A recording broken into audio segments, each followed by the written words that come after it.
Hi everyone, welcome to समझो learning. This is Rohit Dagar. एक बहुत ही कॉमन क्वेरी मेरे पास ये आती है रेगुलरली स्टूडेंट्स की कि हमने प्रिपरेशन अभी शुरू की है या हमारा इस बार प्रीलिम्स में स्कोर अच्छा नहीं आया है, तो क्या हमें दिल्ली जाके ऑफलाइन कोचिंग सेंटर्स में एनरोल हो जाना चाहिए? क्या हमें दिल्ली जाके प्रिपरेशन करनी चाहिए? अब इतनी ज़्यादा कॉमन क्वेरीज आने पर मुझे इसका एक लॉजिकल सोल्यूशन आपको देना ज़रूरी है।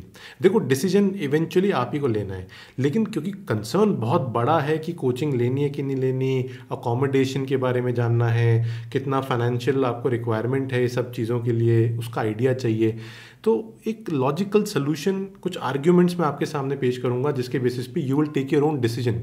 Alright, let's begin. देखो, इतना आप जानते ही हो कि लगभग 10 लाख स्टूडेंट्स यूपीएससी का फॉर्म फिल करते हैं for the civil services exam. 10 lakh में से लगभग 5-5.5 लाख स्टूडेंट्स एक्चुअली एग्जाम में बैठते हैं, दे appear for the prelims exam.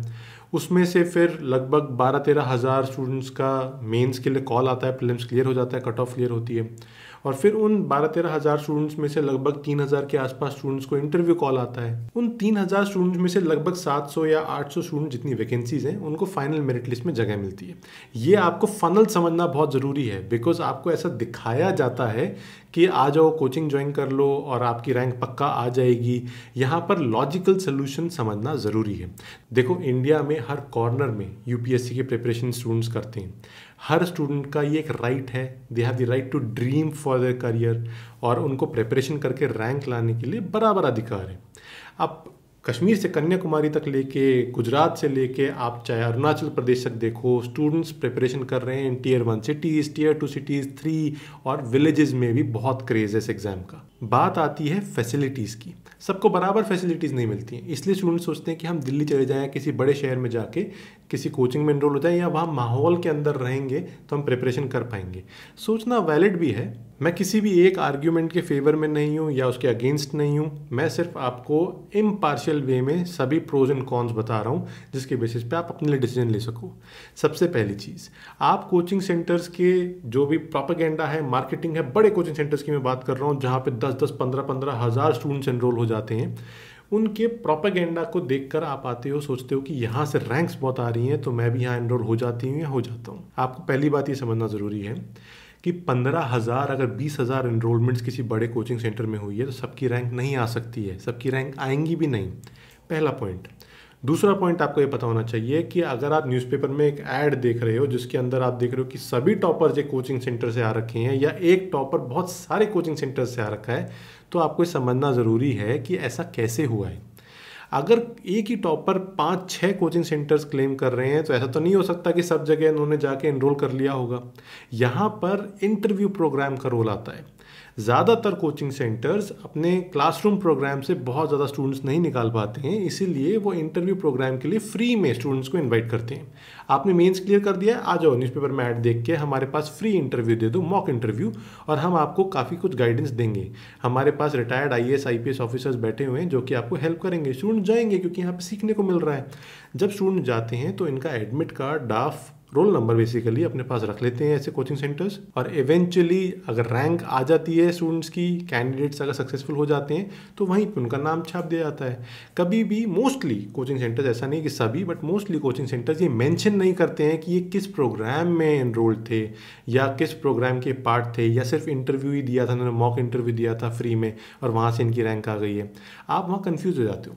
ऐसा हो सकता है कि आपको जो बहुत ही इंपॉर्टेंट वाले टॉप 10 या टॉप 15 वाले टॉपर्स हैं उन्हीं का बता दिया कि ये इस प्रोग्राम में एनरोल्ड थे, और फिर 20 टॉपर्स की सिर्फ फोटो डाल दी है जो कि सिर्फ इंटरव्यू, मॉक इंटरव्यू देने के लिए आए थे। तो ज़रा यहाँ पर ध्यान रखने की आपको ज़रूरत है। अब इन आर्ग्यूमेंट्स को समझो। पहली बात, क्या आपको फुल कोर्स में एनरोल होना है या आपको किसी एक सब्जेक्ट में कमी महसूस हो रही है और सब्जेक्ट को प्रिपेयर करना है?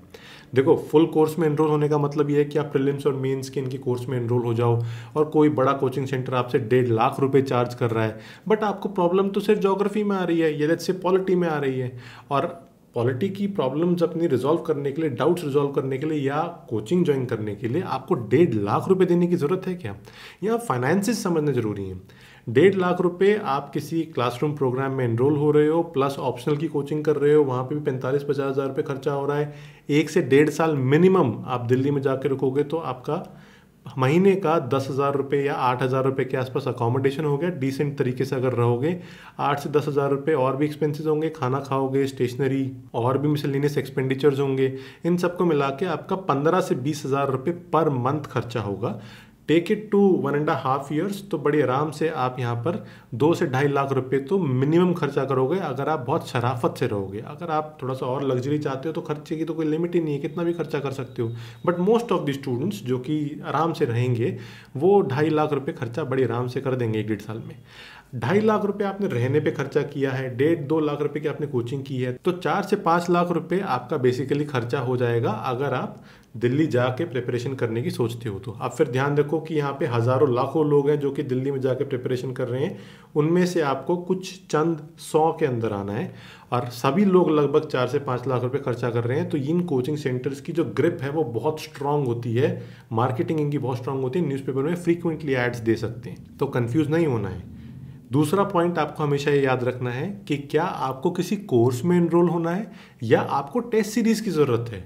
ऐसा हो सकता है कि आपने पढ़ाई कर रखी है और आपको लगता है कि मेरे को कुछ कमी महसूस हो रही है, that I just need to improve my score by 10, 15, 20 marks in prelims, और maybe for mains I need to understand a few concepts, या अपनी आंसर राइटिंग एबिलिटीज़ को इम्प्रूव करना है, तो उसके लिए आपको क्लासरूम प्रोग्राम की ज़रूरत ही नहीं है, आपको टेस्ट सीरीज या आंसर राइटिंग प्रोग्राम की ज़रूरत है।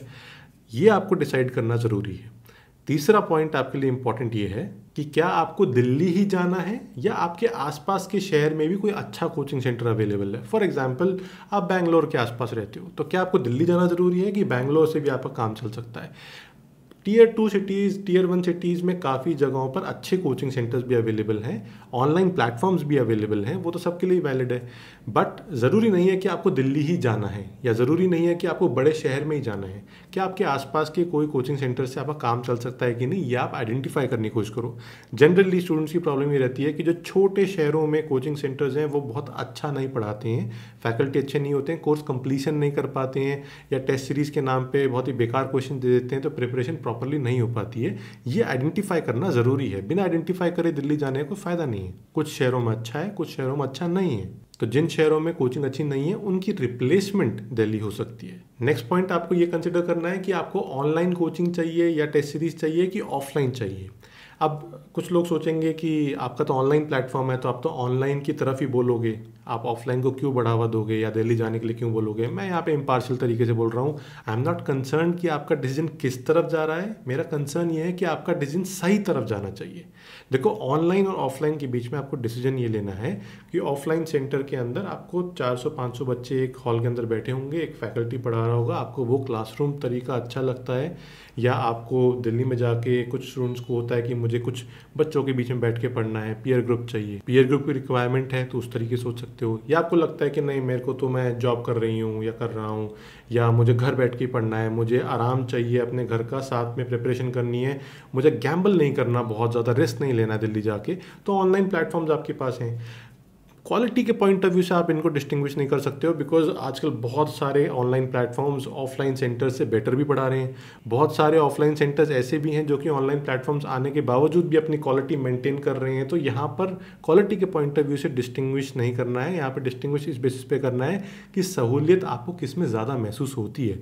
पीयर ग्रुप कुछ लोगों को लगता है कि हमारे लिए इंपॉर्टेंट है, कुछ पीयर ग्रुप को देख के थोड़ा घबराते भी हैं, क्योंकि ज़रूरी नहीं है कि आप दिल्ली चले गए राजेंद्र नगर या मुखर्जी नगर में करोल बाग में रह रहे हो जाके, and you would find the right roommates और friends in your circle immediately 1-2 महीने के अंदर, जो कि आपको प्रिपरेशन में हेल्प करेंगे। अच्छे मिल सकते हैं, बट ऐसे भी चांसेस हैं कि आपको बहुत ही निकम्मे लोग मिल जाएं जो कि आपकी प्रिपरेशन को और ज़्यादा ख़राब कर दें या आपको और कंफ्यूज कर दें। बिकॉज अगर आप राजेंद्र नगर में एक बार जाके देखोगे ना, तो 2 फीलिंग आ सकती हैं। एक, आप बहुत भीड़ देख के सोचोगे कंपटीशन बहुत टफ है, अरे गड़बड़ हो गई, इनको देख के तो रोज़ दिमाग ख़राब हो जाता है। अगर आप थोड़ा लो फील कर रहे हो तो वो भीड़ आपको परेशान कर देगी रोज़ रोज़। दूसरा ये हो सकता है कि आप उस भीड़ को देख के मोटिवेट हो कि यार इतने सारे लोग तैयारी कर रहे हैं, मुझे भी जाके पढ़ना चाहिए। इट टोटली डिपेंड्स आपका उस टाइम पे मूड कैसा है। तो मूड स्विंग्स राजेंद्र नगर में बहुत फास्ट होते हैं, घर पे मूड स्विंग्स बहुत कम होते हैं, ये ध्यान रखना। जितने फ्रीक्वेंट मूड स्विंग्स होंगे उतना ही मुश्किल आपके लिए प्रिपरेशन हो जाएगी। तो इन चीज़ों को समझना है कि आपका तरीका बहुत ही स्टेबल है क्या, आप इस सबको मैनेज कर पाओगे क्या, एक्सट्रीम प्रेशर आप मैनेज कर पाओगे तो आप बड़ी आराम से उन प्रोज की तरफ ध्यान दे सकते हो।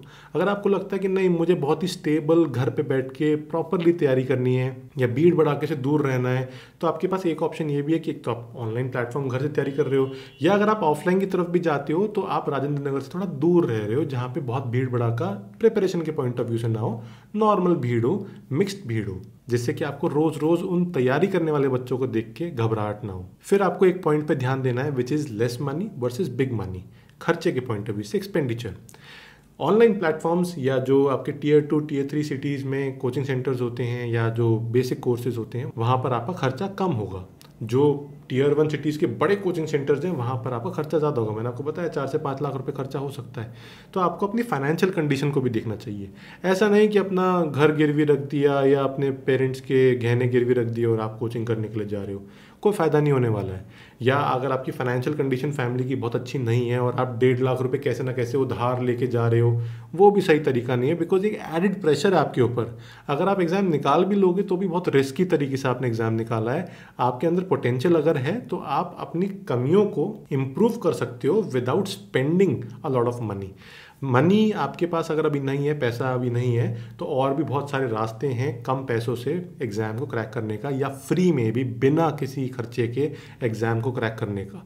आपके अंदर जज्बा होना चाहिए। सारा खेल यही है कि अगर आपके पास पैसे कम हैं तो टाइम ज़्यादा लगाना पड़ेगा, मेहनत ज़्यादा करनी पड़ेगी।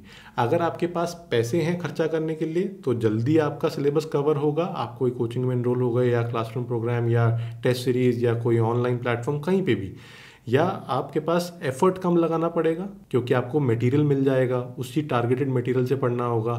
कोई भी तरीका सही नहीं है। आपकी जैसी कंडीशन है फाइनेंशियली वैसे ही आप डिसीजन लो। तो बेसिकली इन सभी पैरामीटर्स के accordingly decision low and you will get your answer कि आपको ऑफलाइन प्लेटफॉर्म को देखना है कि ऑनलाइन को देखना है, कि दिल्ली आना है नहीं आना है, दिल्ली आना है तो राजेंद्र नगर में रहना है कि बाहर रहना है, और अगर घर से प्रिपरेशन करनी है तो कैसे करनी है।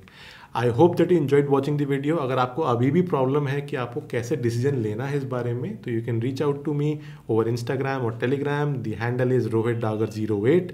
आपकी प्रॉब्लम का सोल्यूशन मैं आपको देने की कोशिश करूंगा। I hope you enjoyed watching the video. See in the next one. Thank you.